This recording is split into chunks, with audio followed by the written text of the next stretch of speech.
Tēnā koutou katoa, hui mai nei, a tēnei rā, welcome to a public lecture by Nobel laureate Professor Peter Doherty titled Human Wellbeing and the Challenges That Face Us.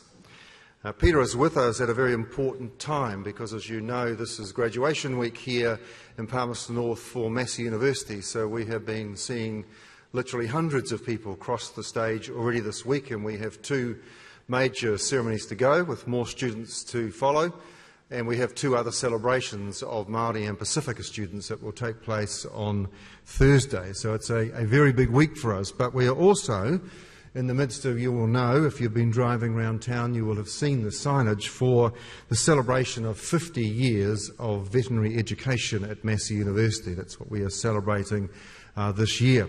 As you know, the veterinary school at Massey is one of the leading schools in the world. It is one of the few veterinary schools that has accreditation in the United States and Australia and Europe. So the graduates from here can travel anywhere in the world, although of course we hope that they will either stay here or at some time during their career return to New Zealand.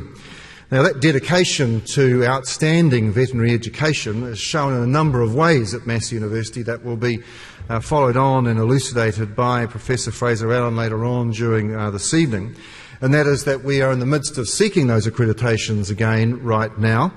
That has resulted in an investment of around $75 million in the buildings that surround the veterinary program. It has meant the launch of a place called Wildbase, which is the veterinary hospital for wildlife in New Zealand, which is a partnership between ourselves also and the Palmerston North City Council in relation to rehabilitation of animals. We have seen the revamping of the curriculum to make it future-oriented. We're going to have major events during the year, particularly in July, when there'll be major events here in the city, and a special graduation will take place in December, when a large number of people associated with the veterinary profession will be honoured.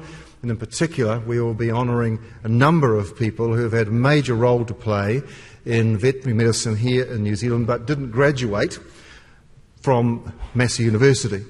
And now they are people, in other words, who qualified some time ago, probably from somewhere in Australia or somewhere else around the world, but did their practice here in New Zealand. So we'll be honouring those people by granting them an honorary degree at that time. So it's a very big year. Now, if you're wondering if I was diverging by talking about veterinary medicine, let me come back to Professor Doherty. Professor Doherty was a veterinarian. He was trained in Australia, but he has been, for part of his career, around about 10 years, a person working in the area of veterinary medicine. So very relevant for him to be here at the time of this celebration. But for him, most of his career, of course, has been as a scientist. And if you have the short outline of his talk this evening, let me just take you through it to just reinforce what we are going to be doing. Professor Doherty is a veterinarian whose Nobel Prize-winning research revolutionised understanding of how our immune system responds to infectious diseases and cancers, and led to breakthroughs in vaccine manufacture. His public lecture this evening will traverse the topics viruses, vaccines, rapid air travel, and the risk of pandemic infections, the compromise of natural habitats as people grow more food, and what can be done to protect all life forms on the planet. In other words, it's a big topic. Peter Doherty, can I welcome you to the stage and ask you please to welcome Professor Peter Doherty to speak to us. Peter.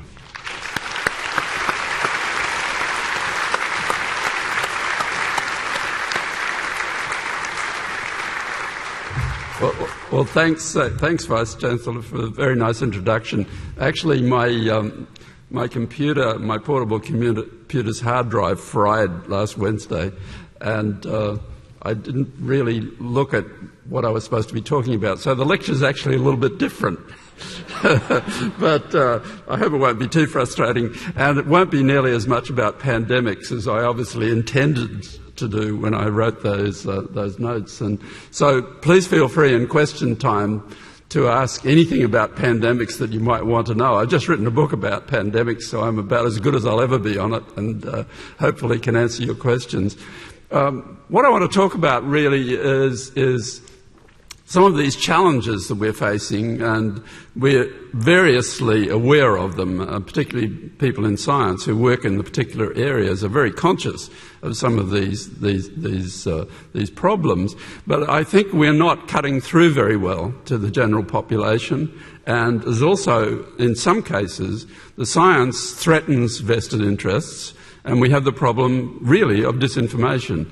And so what I want to talk about a little, I'll talk about some of these big challenges, but what I want to also talk about is the business of information and how we get information and how the information that's generated by scientists and what scientists are thinking about things, how this can get out more into the general public. And how do those of us who are not in science and living normal lives, if you like, actually evaluate what we're being told? How do we know that what we're getting is good stuff? Now, part of the motivation for doing this is I'm aiming to write a book on it, and I'm looking for feedback. So if you have any thoughts about what I say, no matter how abusive, please feel free to email me on that. PCD, Program Cell Death, and unimelbourne.edu.au. Now, the two institutions you can see here are where I actually do work, and I have the privilege of still being in science, though I'm getting rather elderly. And I work with a lot of bright young people, as older scientists do. One is at the University of Melbourne. This is a new building we're just in the process of constructing, due to be finished at the end of the year, and it's an infectious disease building. It will house the microbiology department of Melbourne University, and we'll bring it, the academic department, which is a very fine scientific academic department, together with the more practical aspects of virus diagnosis, microbial diagnosis, the World Health Organization Influenza Centre, and various other activities around global infectious disease, the National Institute of Global Health, for instance, and the hospital microbiology labs. So what we're trying to do is fuse back the academic side of these areas together with the practical side that affects the community. We don't have anything like that in Australia.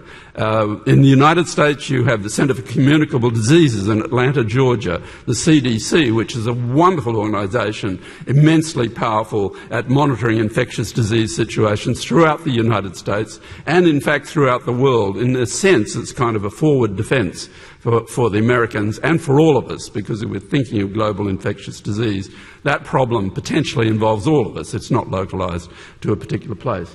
The other institution is St Jude Children's Research Hospital in Memphis, where I worked full-time for many years.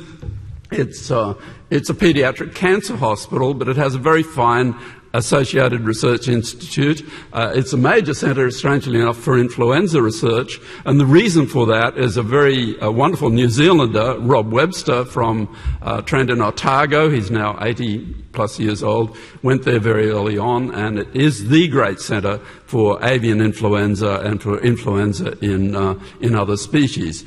Mainly, though, it's cancer. It's an unusual institution for an American institution. That all the children who come there, it's paediatric cancer, all the children who come there are treated completely free. And the way that it does that is it raises, last year it raised over $700 million a year in public subscription. I'm talking about donations, not grants and insurance. So it's a fantastic place, but in a very unlikely town. Memphis, Tennessee. You know, most of us associate Memphis with Elvis, or if we're into the civil rights movement, of course it was where Martin Luther King was shot. Now, information challenge. We're constantly being deluged with information, but how do we really work out what is valid and what is not? And part of the problem is a lot of what we get now is opinion and propaganda rather than actual solid information itself. And so I think there's an issue, and if we're not, as scientists, I think probably many of you in the audience are in the sciences, we're not as scientists really getting through to the broader population about what's actually happening. Part of the issue is, I think, that there's a general decline in respect for authority. This is broadly through society. There are various reasons for that. Part of that is that people in authority at times have not behaved well, as we well know. And the other part of it is there is now so much more information out there that we search out information for ourselves, we feel more empowered, and how is it that we know we're getting good information? And the issue, of course, is when you lose authority, when you no longer listen to people who you believe speak with some degree of knowledge and so forth, if you no longer believe that they have that position, then we're rather open to being manipulated by people who really are not giving us good information and may want to do so for financial agendas. The cancer quack industry, for instance, is massive and really targets extremely vulnerable people at terrible times of their lives. And the issue is how do we get around that sort of thing? Then there are the very big issues, the big issues of global sustainability, which become increasingly problematic. If you take our consumption patterns of non-renewable resources and various other things, you come to the conclusion that we're actually operating at a level now where we would need 3 planets to fulfill our needs in the medium to long term. Obviously, we can't continue to operate with a 3-planet strategy. It just doesn't work. And it's clear that with all our technology, all our inventiveness, and all the wonderful things we've done, we kind of stand at a defining part in time in Earth's history. And to some, I think, the belief is that science will solve everything. But as a scientist, I'm kind of dubious that we can solve everything through science. We're going to have to do some things that change the way we do things, that change our behaviour, that change our patterns of utilisation of resources. The big issue in this context, or the immediate issue that many of us are thinking about, is the issue of anthropogenic climate change, the warming of the Earth, the increasing uncertainty and so forth with weather patterns that will impact on various our food production, our health and so forth. A couple of years back, I went to the 3rd Nobel Symposium on global sustainability. There had been 2 before this. The first one was in Potsdam at the Potsdam Institute, run by a guy called Johann Schellenhuber. Schellenhuber is a climate scientist. He was actually out in Australia shortly after this meeting in Stockholm, and he was speaking at a symposium at Melbourne University, and a bunch of guys came in and they presented him with a noose on the stage. I've never been at a lecture where someone was presented with a noose. It's not a common occurrence, and I've thought at times that it would be wonderful if a speaker is droning on too long, that we all had a button, and if enough of us pushed it, a trapdoor would open under the speaker's feet and they would disappear into a pit full of crocodiles. But, I'm getting to the point where I may suffer that fate anyway, so probably I shouldn't push it. But the noose was from the Lyndon LaRouche organisation, who believed that any discussion of limiting human population growth or limiting resource utilisation is actually an attack on the poor and an effort at genocide. And this is why they presented him with the noose. At this meeting in Stockholm, it was at the Swedish Academy of Sciences. The Swedish Academy of Sciences is just a little outside the town, and it's where they decide on the Nobel Prizes in physics and chemistry, and also, I think, economics. I mean, economics is described as a science. It's the dismal science, but it is a science. And so... why does one always attack economists? They're perfectly decent people, I think, but it's like politicians. I mean, you can't resist it, really, can you? So this was it. And as we arrived at this building, the Lyndon LaRouche people who gave Schellenhuber the noose in Melbourne actually were picketing outside to stop us getting in there and talking about global genocide. Here's a bunch of ageing Nobel Prize winners and various people talking about global genocide. Not a likely scenario, actually, but they believe intensely in it. The second Nobel laureate symposium was actually held at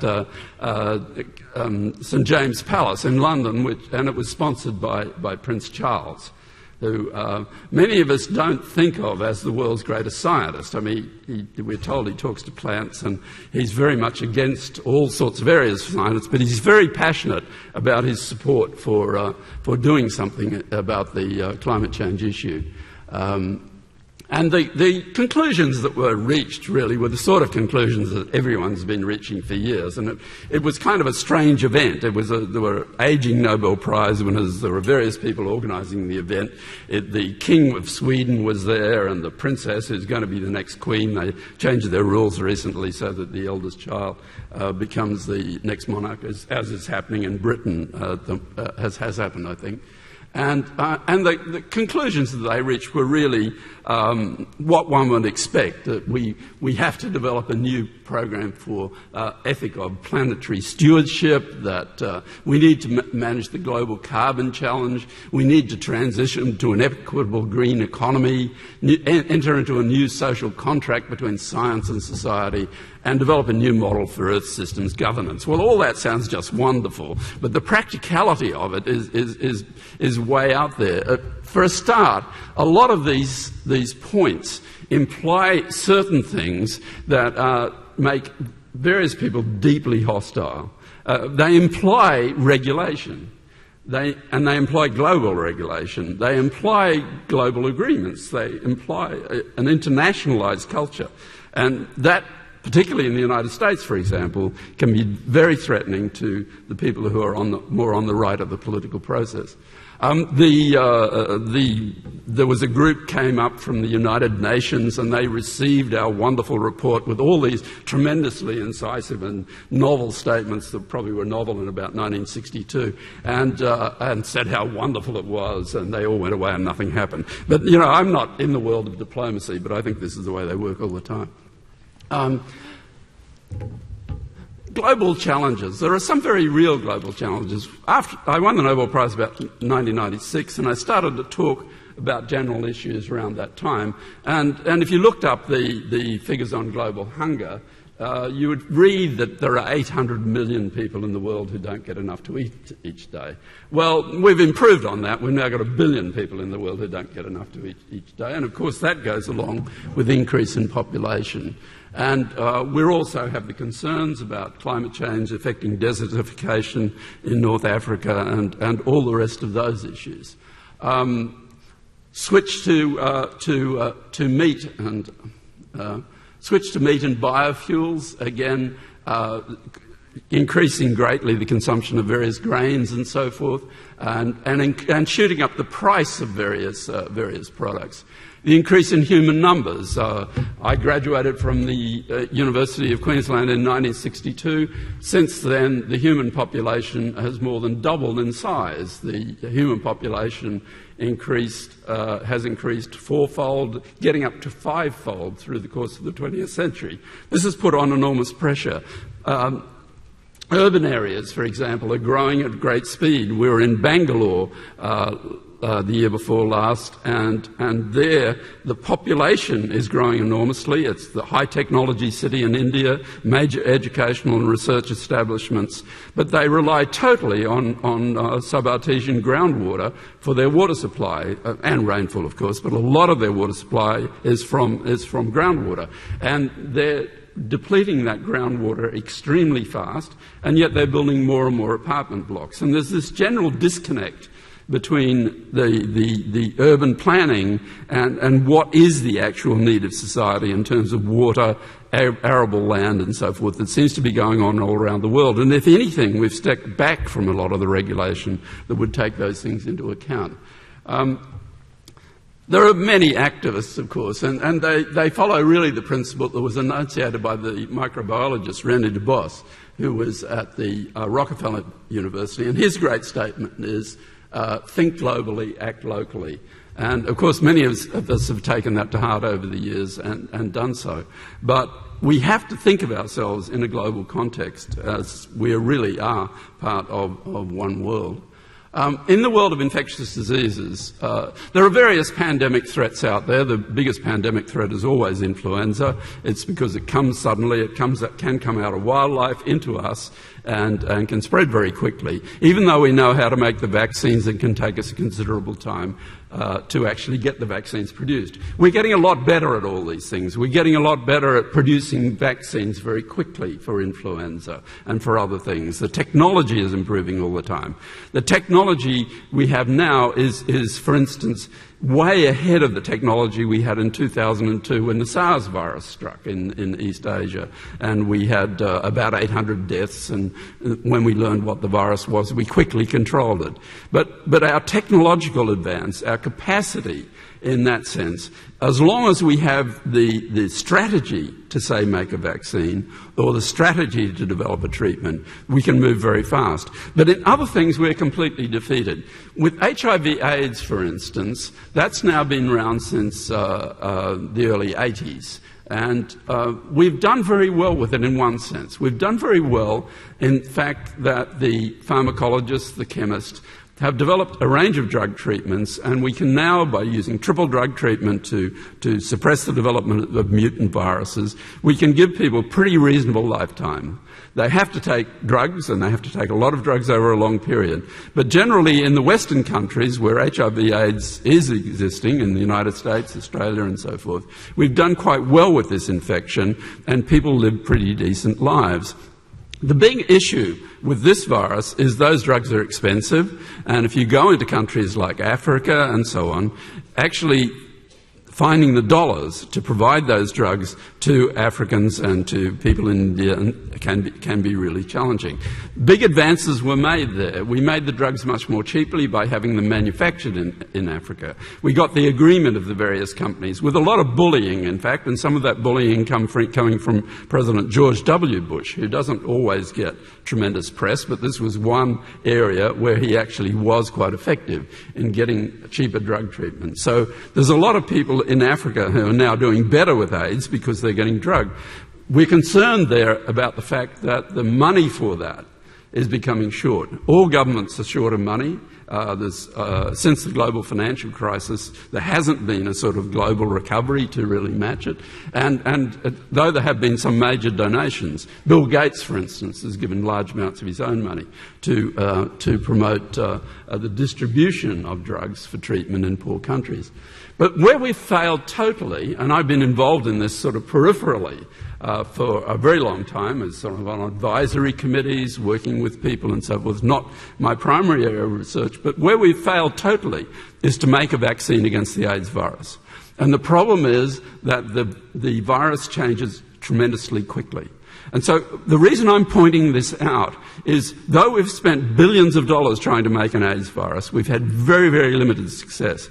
And sometimes I think that there's a general feeling in society that any of the problems facing us can be solved by science and technology. Yes, it may be a big problem, but we'll simply do the science, we'll get the technology, and we will solve that problem. We have not solved the AIDS vaccine problem. We have not solved the problem of getting a vaccine for hepatitis C, which is a needle-transmitted disease. Now, we may eventually cure AIDS. We may be able to cure the infection in people with AIDS by using some of the very modern molecular technologies. And there's some thinking about how we might do that. But at this stage, we failed with making a vaccine. The other example I always raise when people say, well, technology will solve everything and science will solve everything, is the example of the Boeing 747 or the A300 Airbus. Here we've got this extraordinary machine. It's the product of human ingenuity. It's the product of our capacity to engineer and to build and to do engineering strategies, to build on knowledge, to improve, to innovate and build a wonderful machine. But that machine is still driven through the air by burning fossil fuel. And there is no obvious alternative. You may say, well, we can go to biofuel. You'd have to carry a lot more of it. A hydrogen-based strategy for driving a plane through the sky. You'd have to have enormous capacity for actually storing the hydrogen, even if it's liquefied. So there are some issues that we can't simply solve by science, and yet there's often an impression out there that we can, and part of the reason for that is I think the public not having a really good understanding of what the strengths and limitations of science are. The other issue, of course, that we worry about a lot with infectious disease is even when we do have very good vaccines, people are rejecting the vaccines. There's been a lot of publicity given to the idea, for instance, that the triple measles, mumps, rubella vaccine can cause autism in the children that are given the vaccine. Everything that's been done to look at it, it was an initial paper with 11 cases, and everything that's been done subsequently with very large numbers of cases and so forth actually says this is not so. But that has stuck in the minds of particularly people in the autism community, and there is a general rejection in many cases of getting kids vaccinated against measles and also whooping cough. And the guy who wrote the paper, actually, a man called Wakefield, who's been very discredited, wasn't actually saying you shouldn't vaccinate against measles. He was saying you should not use the triple vaccine. He thought the triple vaccine was the problem, not measles vaccine. In fact, it turned out later he was involved in actually selling the measles vaccine. So it's a misconception, but it's led to this back off in vaccinating against diseases like measles and whooping cough. Now, they're both nasty infections. Many of us who are older will have had them as kids. There have been good vaccines for a fair while. I mean, whooping cough could have some problems and so forth because it was rather what we call reactogenic. It made the kids irritable and sore and all the rest of it. But then that was improved. Measles vaccine's been fine. But these viruses, if you get them, it's also clear that they predispose to some very chronic conditions. For instance, like bronchiectasis, which can become a real problem as people age, and they have difficulty breathing. Not like emphysema, but it means that people are producing a lot of mucus, they have to have this removed and so forth, can really be problematic. And the sort of thinking that it's perfectly okay for a kid to get measles is not correct. It can also be fatal and it can cause encephalitis. We're seeing outbreaks of measles in the UK. They're just mandating vaccination again in the UK. We get outbreaks in Australia. We get people going to developing countries, taking children who are not vaccinated against any of the common childhood diseases, which is an incredibly risky thing to do. They can then bring it back, and we've had some outbreaks in schools where, for instance, you've got a lot of parents who are into an alternative lifestyle. So we're kind of losing that battle in some cases with many people, including many people who are rather well educated. And I think we have to ask ourselves why that is. Why are we not cutting through and getting this information across? Is it simply that people are deciding on a position and they can't move from it? And if so, why are they deciding on a position in that way? And why can't they move on from it? And why can't we actually reach them?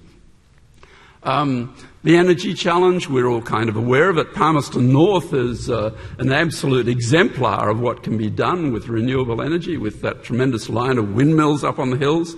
To some, I know they're unsightly and they don't like them. I think they're great. I think I'd much rather see windmills than coal-fired power stations. But, of course, you've also got a lot of hydro in New Zealand, so you're extremely well placed in this whole thing. Solar, there are considerable improvements in efficiency. Geothermal, we're trying that in Australia. It's really quite difficult, though of course you can do very well with geothermal with your volcanic areas, tides, waves. Solar furnaces, that obviously is potential for Australia. In fact, if you look at most of Australia, and you'll think that it's about the only thing it's useful for is a solar collector. It's a very barren country, tremendous sunlight, full of Australians who are really not a very desirable species, and not the indigenous people, they're very nice. So a lot of issues there. Nuclear fusion, if we could get nuclear fusion to work. Since I've been interested in this, which is about 30 years, I suppose, nuclear fusion has always been 20 years off. It's still 20 years off. It's a perpetual gap, it seems. And then there's the whole biofuel area, and there are a lot of possibility for innovation there, I think. Firstly, we've moved from going just from grain to biofuel. We're moving now from biomass to biofuel. We're moving from the development of, say, algal systems to produce biofuels and so forth. A lot of potential for research and development there. there, particularly in universities like this one, where you've got a kind of agricultural and industrial type of orientation that can lead you down those sort of paths. And I think from the molecular side, a lot of recognition of different types of systems that are used in different sorts of organisms to produce energy that may lead to that sort of thing. Now, particularly, as I mentioned, one of the things we're up against is if you get a science-based analysis of something that's problematic, and it's problematic for large numbers of people, and it requires certain actions. Firstly, those actions may not necessarily work in the current economic model. You may have to think, for instance, about applying a carbon tax, or you may have to think about adding additional regulatory frameworks. That is completely alien to the neocon philosophy that's driven a lot of United States policy over the decades, and has been a very powerful message, the sort of independence, freedom from regulation, freedom of the markets and so forth. The suggestion that you need regulation, especially global regulation, is treated with abhorrence and in fact considerable hostility. And if you dare to write those sort of things, you may find yourself virulently attacked through some arms of the media. The people get very, very upset with you. The issue is also that as those groups have become more sophisticated at trying to discredit, for instance, the idea that greenhouse gases do contribute to climate change, what we've seen is the development of powerful invented narratives. Invented narratives is familiar to all of us. I mean, we're all familiar with the invented narrative of the advertising industry. I mean, things go better with Coke. We don't necessarily take it all that seriously, but invented narrative that's pushed and pushed hard and pushed by powerful interests and by media organisations can really be extremely powerful, and it's difficult to discredit. We also have a lot of structures called institutes that are in fact generally funded from the industrial sector to push various viewpoints that are actually at odds with the science. It is odd, but the neocons particularly, the guys who actually will disparage the climate scientists and say they're all a bunch of self-serving people who are all after their own interests. Why it is that scientists who live on miserable salaries, except in New Zealand, I'm sure they've ever paid, but who live on pretty miserable salaries, who get a few dollars in research grants, are operating in their own self-interest, whereas the CEOs of big fossil fuel companies and oil companies are not operating in their self-interest, is really beyond belief. But the neocons will argue, though they will say that the scientists are not being honest with us, they will argue that all problems can be solved by science and by technology. Which is kind of extraordinary, because on the one hand they want to disparage the activity, on the one hand they want to say, well, we don't have to worry about it because those guys will look after it. So, you know, we're good and bad, I guess. I mean, not great.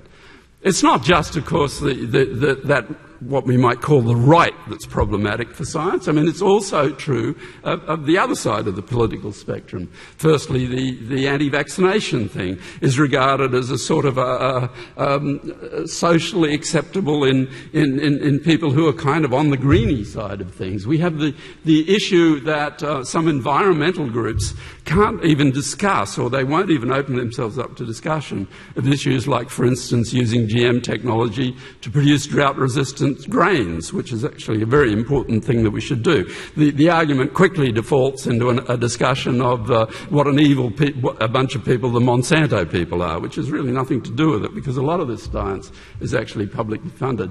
It's very hard to get a rational discussion of nuclear power going, but that's actually changing. And of course, it seems unlikely. I think even though Germany, when Japan had the issue with the nuclear reactors built on fault lines and flooded and so forth, Germany was going to cut all its nuclear power. I don't think it's actually done that. And it's hard to see, even though a country like Germany that's put enormous amounts of money into solar development and so forth is finding it hard, I think, to move totally away from nuclear, and may not be able to do so. So we need these discussions. I'm not suggesting that people are right or wrong. I'm not suggesting that the environmental groups that are very hostile towards GM technology are necessarily wrong. But what I'm suggesting is we need to have those discussions, and and we need to have the thing properly analysed and properly addressed, and not just treated as polarised positions that can't actually see any merit in the other viewpoint. So far as possible, we need to confront issues in the sense of reality rather than myth, because that influences a lot of things. It influences how we spend our money, what we buy and what we do with it, and it also influences how we vote. And we live in democratic societies, and it's wonderful we do, but it's sometimes very hard for democratic societies to move on major issues.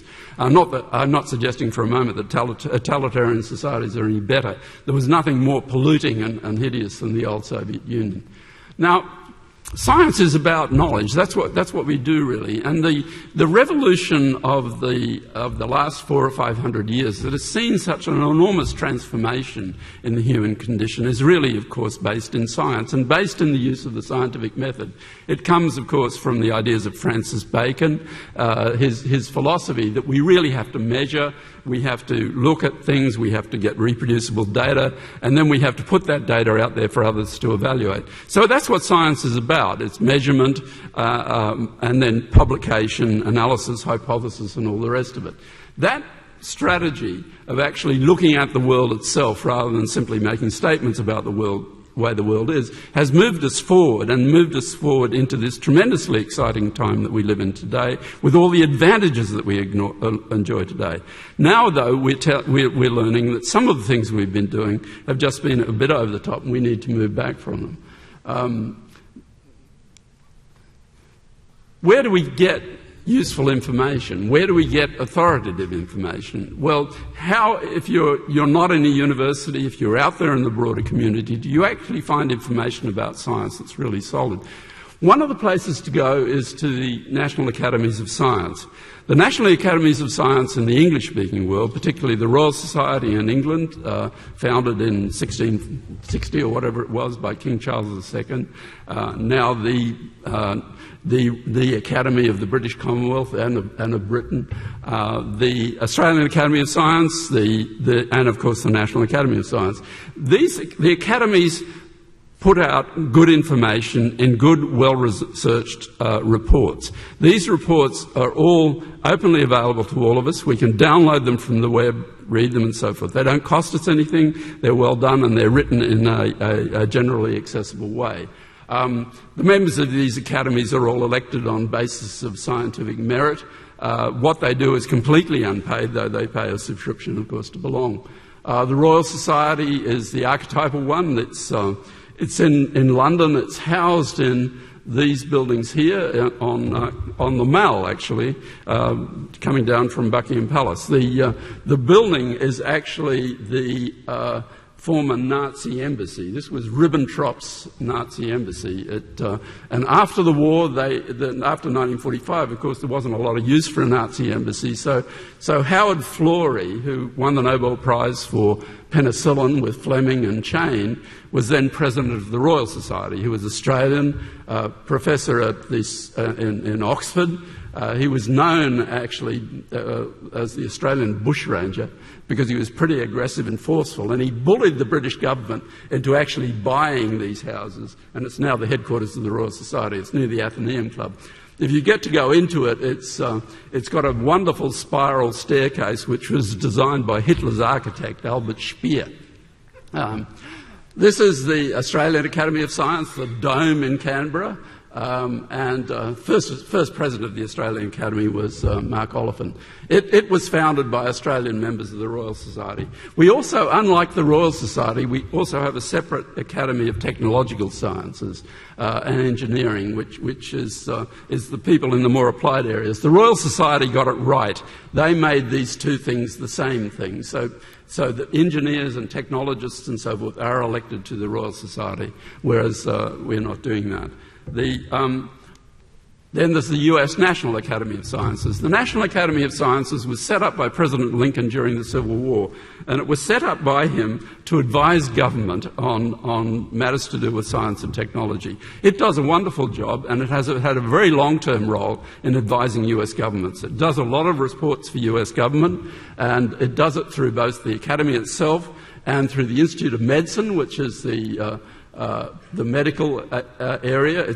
People are elected separately to it. The National Academy of Engineering, and it really is an excellent source of great information. There are many reports there that can actually be had that deal with a number of issues and really are very detailed and authoritative.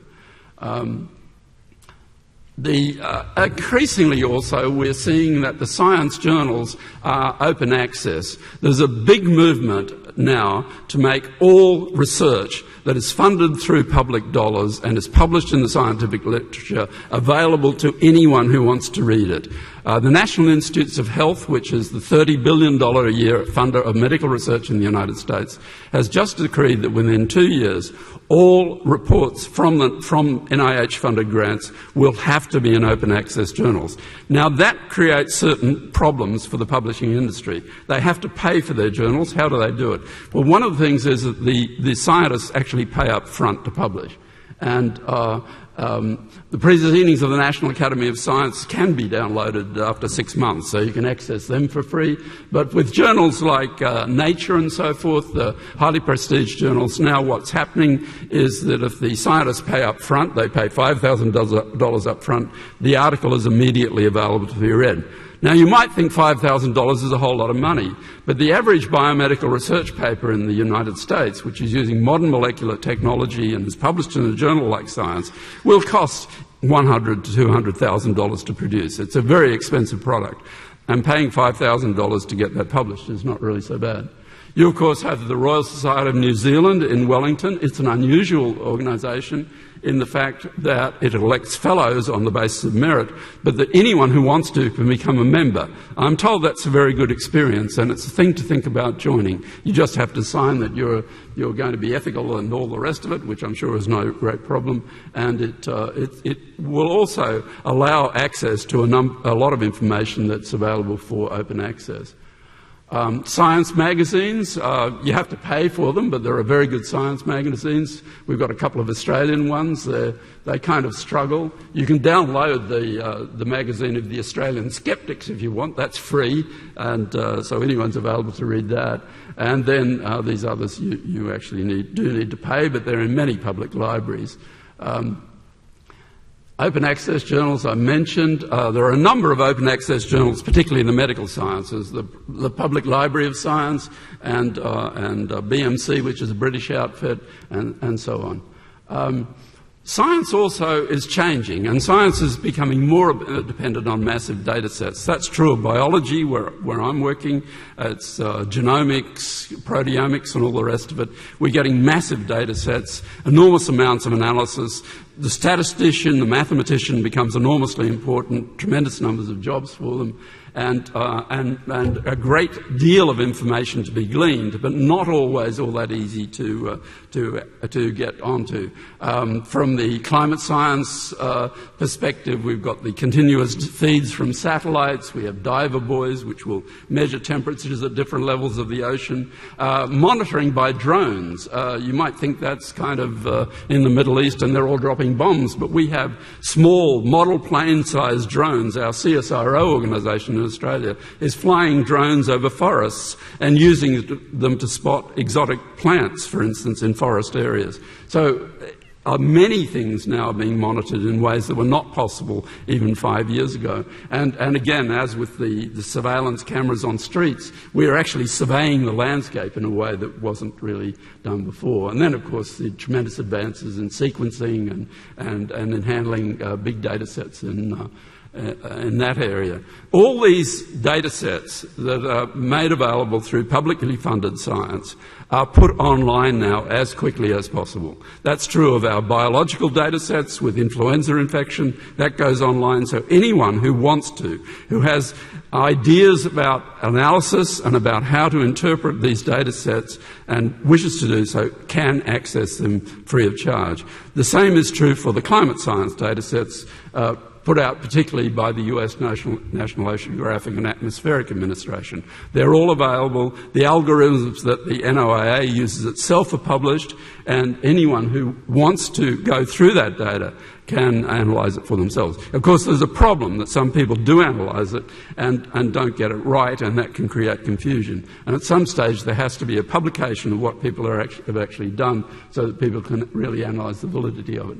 Fraud in science, discrediting science. There have been virulent attacks on science, particularly in the climate science space. I think personally it's very hard to commit fraud where you've got these very large data sets with large numbers of people, which are characteristic of climate science.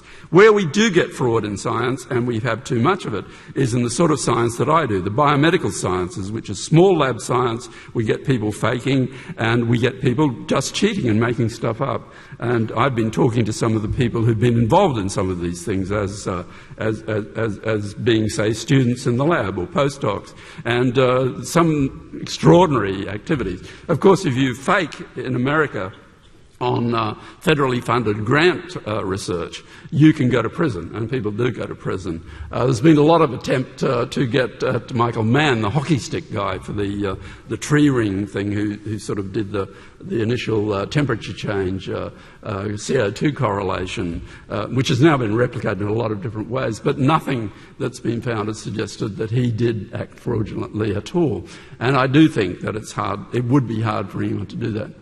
There are various books on science. Books are worth reading. Some of them are terrific, and the ones that are here are all absolutely wonderful, especially this one here. Never believe anyone if they're talking about their own book. I mean, scientists who may be completely ethical in many senses, if they talk about a book they publish, they're no better than cigarette salesmen. So this one, I think, is actually on sale here, so, and I'm signing it afterwards. If you want to know about pandemics, there's 3 chapters on influenza, and it tells you a lot about pandemics and birds. And actually a lot of it is in the space that the wild base activity is in. The book is basically conceived, but seeing how birds tell us about what's happening in the world around us, surveying for environmental change, what's happening to them with global warming, how do they react to this, toxicities in the environment, lead poisoning, infection, and all those sorts of areas. This is a book about pandemics, which is out in September. So, and I've just been working on it. I have to keep updating it. Every time I think I've finished and I get the proofs back, something else happens. We've had this new coronavirus coming out in the Middle East, and now we've got the new H7N9 influenza virus coming out in China. And so I have to keep adding bits. And of course, it's a continuing story. You can't actually finish the story. A lot of great books about science are written by journalists. Though you would look at a scientist, when a scientist writes a book and claims expertise, I think it's very legitimate to look them up and see just how much expertise they actually have. A lot of the very good books about science are actually written by journalists, and we think of Bill Bryson's books, for instance, and sometimes they overhype things a bit, especially in the sort of pandemics area, but they're usually entertaining and they're good to read. It's good to read reviews of books before taking them too seriously. Evaluating scientists, there are a number of places you can go to see what scientists are publishing, where they're publishing, and what they're saying. In the medical space, anyone can log into the PubMed database, which will, you just put their name in, and it will tell you what they've published. If you put my name in, you'll find I've published a lot on infection and immunity, and you would also pick up some papers on sex on rats. That's not me. That's just someone else with the same name. And I'm not Pete Doherty, the drug-addicted rock star either, obviously. If you can get to a university library, there's the ISI Web of Science, which covers all science. You can also cover that through Google Scholar, which is totally open access. So if you've got a guy who's saying he's an authority on climate science, but you find that all he's published on is mining geology, for instance, you know that that guy's not really being straight with you. He's not really telling you his limitations and how much you really should take notice of what he's saying. Skepticism and denial. It's big in the climate science area. Skepticism, all good scientists are skeptics. We're all skeptical, and we're all most skeptical. The best scientists are all most skeptical about their own data. You're most critical of what's coming out of your own lab because you don't want to make a mistake, you don't want to get it wrong, and you don't want to miss something. And skepticism is central to science. And what you would expect is someone who's skeptical about something, they'll be as keen as anyone else to see new data that will actually change their position. If new information comes along and they see new information, they'll say, well, maybe this is not quite right, I need to adjust it that way, and so forth. And so the skeptic is open to new, and the skeptic's story about things will actually change with time. The deniers don't change. They're kind of locked in, and they can become locked in because in say, the case of climate denial, they get taken up by powerful vested interests, and I think it becomes very hard for them to shift. Wikipedia on the web, you can get fantastic information from Wikipedia. It's everything I know that I check on it, it's generally right. There is, of course, a competing website, Conservapedia, which has been started by the guys who know that the world is only 6,000 years old. And if you want an entertaining read, look up oil on Conservapedia. It will give you some totally new insights that you didn't have before.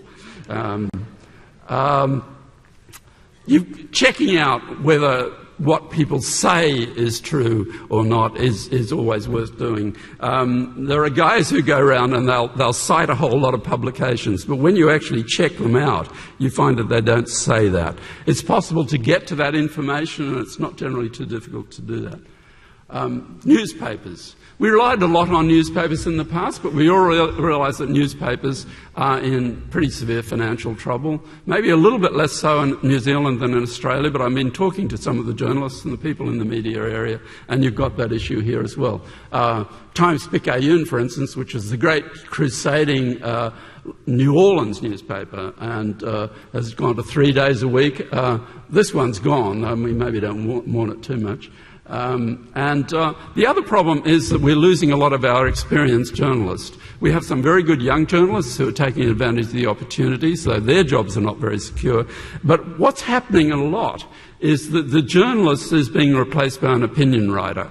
And whereas a journalist, and we see this also on radio with our shock jocks and so forth, whereas the journalist is held to some code of ethics, the opinion writer is not. Opinion is just that, it's opinion. And everyone is entitled to their opinions, and they don't really have to justify them. And but many, I think, read opinion as though it's journalism, and it isn't. We can get some great online access now. The New York Times they still employ about 15 science journalists, or have 15 science journalists writing for them. We've just got the Guardian Australia is just starting up. They do quite well with science. And then the other thing you might look at, which is completely free, is the academic website, The Conversation. theconversation.com.au. If you log into that, it's a daily newspaper almost. It's written by people who have some university affiliation. It's going across all sorts of areas, from economics to politics to science and so forth.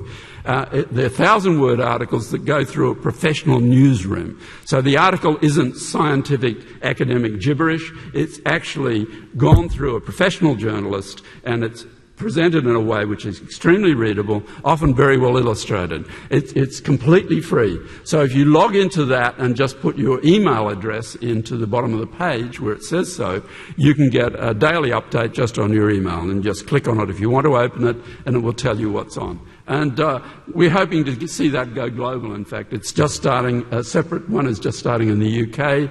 We're hoping to get it going in the United States, and we hope it will be an international effect.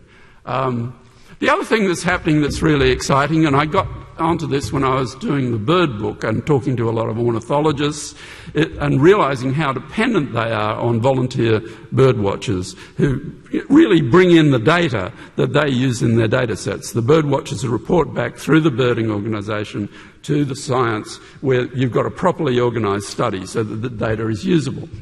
And this is a major thing now. The Audubon Society in the United States has, for instance, the Christmas bird count. The butterfly people have the July the 4th butterfly count. You wouldn't want to be looking for butterflies at Christmas in the United States.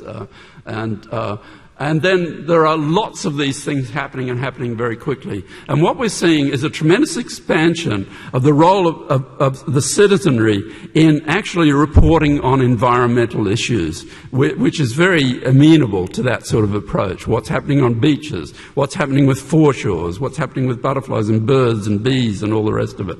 And I think this is going to be a very substantial thing. And I hope from that will actually involve more and more people in actually being scientists, because there's nothing that mysterious about being a scientist. It's just looking for information, bringing it together systematically and reporting it systematically and properly.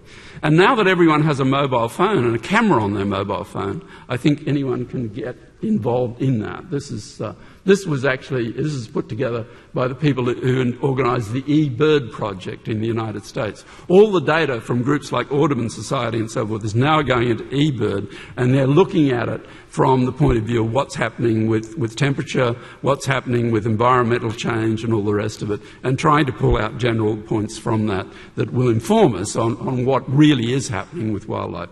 And I think that's why particularly Wild Base is a very interesting initiative here. So to conclude, I think we're living in a wonderful time. I think we're living in an enormously exciting time. We're living in a time when we have better health than human beings have had at any time in human history. We're living in a time where we have extraordinary opportunities for travel and extraordinary wealth in the sense of the way we live. But there are challenges, and those challenges really do need to be faced. This is Charles Dickens on the French Revolution in A Tale of Two Cities, the best of times, the worst of times.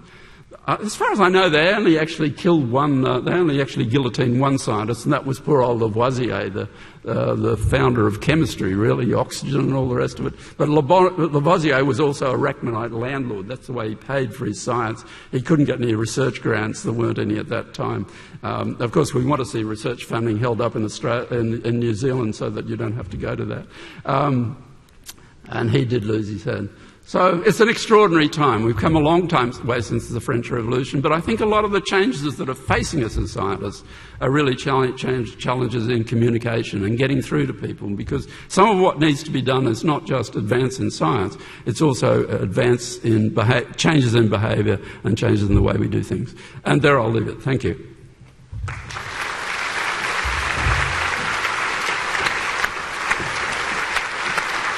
Thanks, Peter. Fantastic. Thank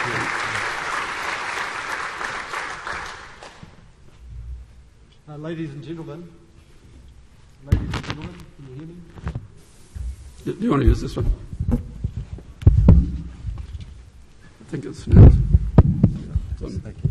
Ladies and gentlemen, my name is Fraser Allen. I'm the head of the Institute of Veterinary, Animal and Biomedical Sciences at Massey University. And before we get underway with the questions for Professor Doherty, I just want to say how much of a privilege and an honour it has been to have you here at Massey University and help us celebrate 50 years of veterinary education here at Massey. I'm very pleased, Peter, that you mentioned the Wild Base Hospital, because a part of our 50-year celebrations is that we are planning to build a new hospital for the Wild Base team.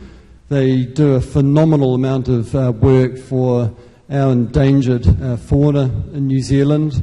To most of our fauna we hold very dear to our hearts as New Zealanders, and this is truly the only dedicated wildlife hospital. We need to raise $1.4 million for their new build. We're halfway there. We're on the final straight. If you're interested in helping us achieve that mission, I'd suggest a good place to go would be to wildbase.massey.ac.nz and have a look at our website, and that will lead you to the right place if you're wishing to donate. So without any further ado, I will ask if anyone in the audience has a question for Professor Doherty. Yes. Just wait for a mic, sorry. There will be a couple of mics circulating around.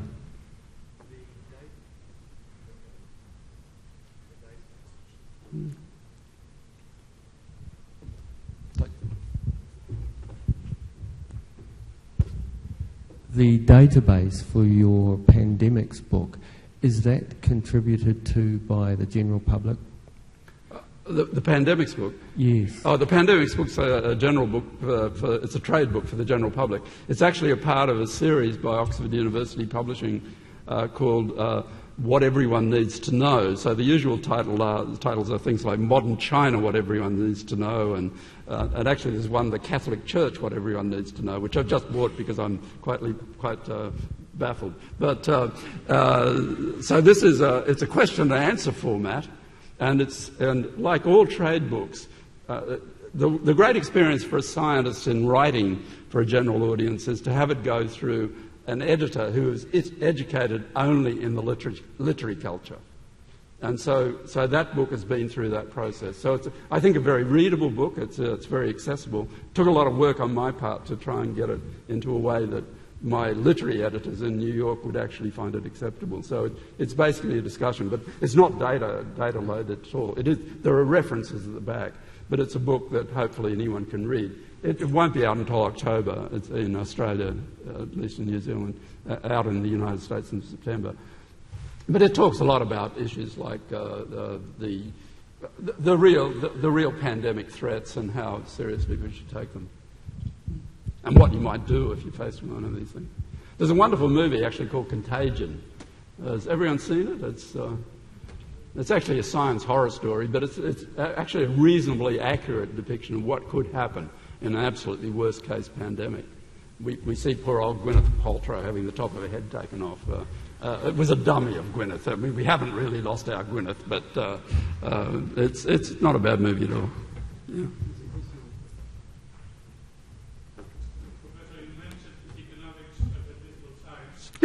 You sound like an economist. I happen to be one. I thought you might be.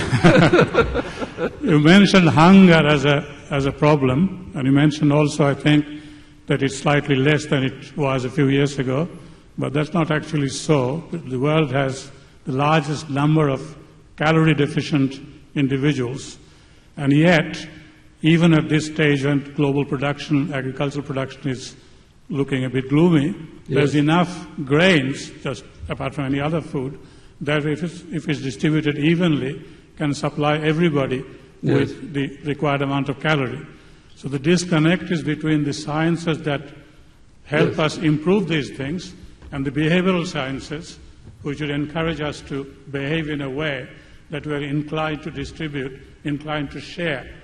I come from India. 80-odd years ago, Mahatma Gandhi observed that there is enough for everybody's need, but not enough for everybody's greed. And there's no incentive for people to actually give up a bit of what they have so that they and others can live peacefully. Well, I'm prejudiced like anybody, and you sound like the sort of economist that I actually like. But I wish someone would would actually do the economics of sustainability, or how do we develop an economics of sustainability. I know there are people doing that, but if you talk to most economists, that's not something they're thinking of. Many economists think in terms of continuing growth, which I just can't really quite fathom. The question of food production as a global matter and food availability is, of course, a question of really distribution and supply, as well as tax barriers, behaviour, all the rest of it. So the question is how to get it to people, and to get it to people so they actually do receive it. And as you know, a lot of the aid that has gone to various countries which are corrupt has just been taken over and distributed badly. So, and then, of course, you've got the problem of tracking and all the rest of it. So I think there's a general sense we need to do as much as we can to help people to grow food in their own area and really increase production wherever people are living. Of course, that's getting very difficult in some areas like the Sahel region of Africa. Also, India, I don't know how this is going to play out, because you had that the Green Revolution in the Punjab and so forth, but that has, as I understand it, enormously depleted the groundwater table, and we now have this problem of high levels of arsenic in the water. So there's a lot of things that we've been doing, and we've been saying, when Club of Rome came out, people argued, well, they got it all wrong, that we can just increase these things indefinitely. Whether we can increase indefinitely, I think, is a major issue. And I think, and water is really going to be a very substantial part of that, the distribution and availability of water.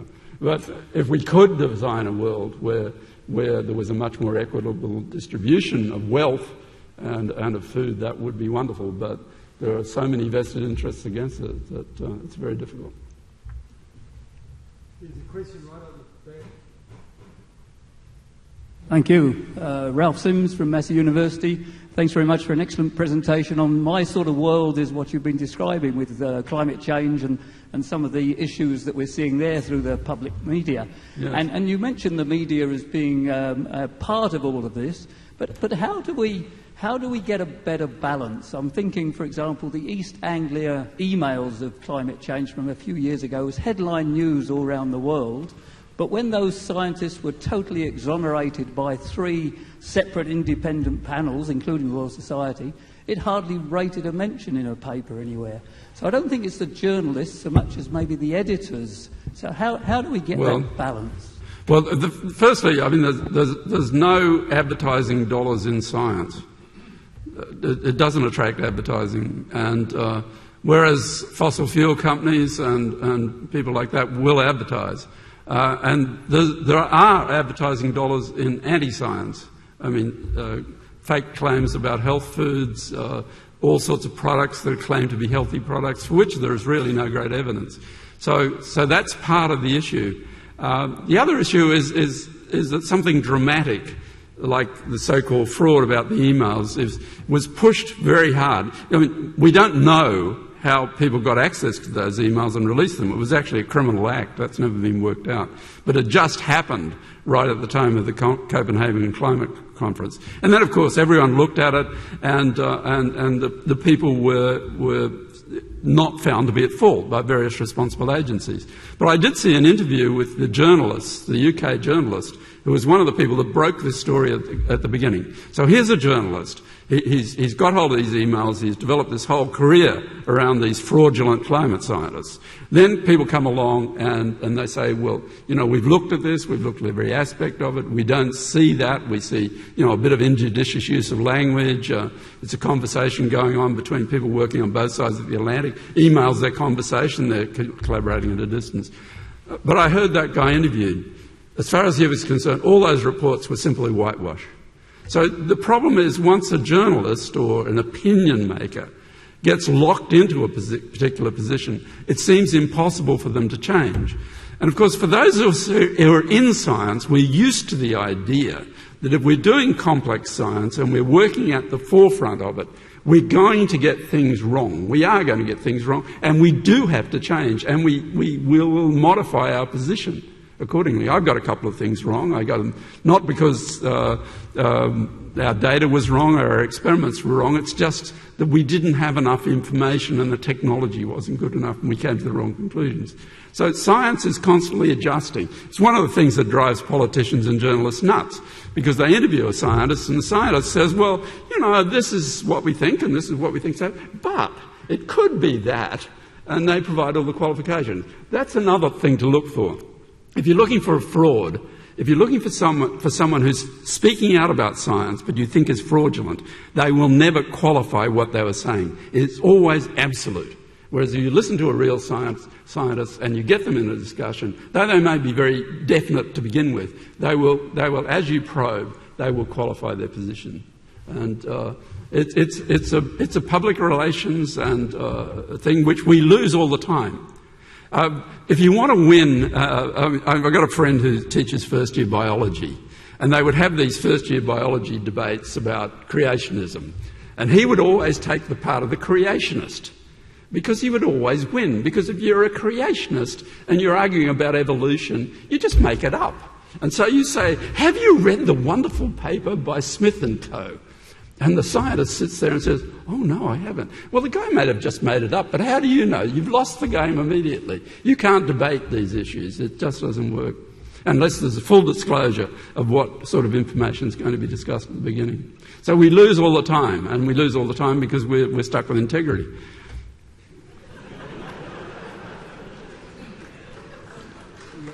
Ladies and gentlemen, we'll take one final question. Yes. The people running down to give you a mic, if we should. What's behind you? You talked about the importance of data more and more in science. Yes. Where do you think that the responsibility lies in providing that data as it becomes a bigger part of published papers? It used to be a published work was text and it was fairly easy to distribute.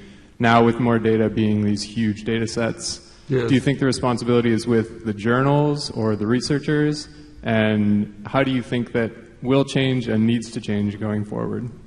Well, there are a lot of issues there, aren't there? I mean, about the expense of various things and how you put out there. I know I'm not from this massive data set era. You know, this is just coming into my world. We've been doing this big systems biology analysis with the an institute in Seattle from St. Jude, where we're looking at virulent and avirulent influenza viruses in human and mouse systems and so forth. And this is early in infection, and we're generating these enormous data sets. But the Systems Institute we're working with in biology is basically the group that is responsible for actually putting it online and making sure that it's there. And, but you know, there are massive issues there, and I'm not particularly well qualified to talk about them because I'm not a statistician or a mathematician. But I think we will see.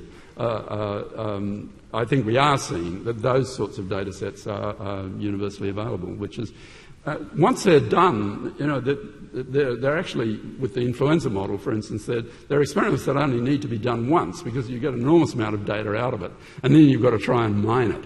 And so once they're done, they can be mined from various aspects with people interested in different things. One of the things we found through it, for instance, it's a massive discovery process. One of the things we found, for instance, in flu, we really should be looking at wound healing pathways in the lung. We hadn't ever thought of that. And so fascinating, but more your world than mine, I think. Are you in the mathematical side of things or the... No, technology, yeah.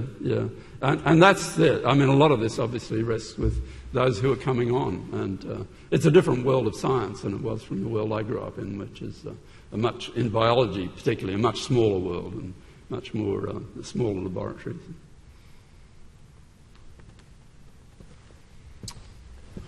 Well, thank you, ladies and gentlemen, for attending. Just to remind you that Professor Doherty will be signing his latest book in the foyer. If you're interested, it's entitled Sentinel Chickens, What Birds Tell Us About Our Health and World. And he will be signing that book in the foyer immediately after the lecture. Professor Doherty, you've entertained us and provided us with some thought-provoking issues to consider. I think in many respects this audience, you're preaching to the converted when you tell us not to believe everything we read in the popular press or in opinion pieces. And it's interesting the comments you make about basing our decisions on facts and evidence, and that's something that certainly in human medicine and veterinary medicine we try and instill into our students, that base your decisions on evidence. Evidence-based medicine is the paradigm. And clearly we need to take that paradigm into our day-to-day world. So, ladies and gentlemen, I'd like you to put your hands together one final time for Professor Peter Doherty. Thank you.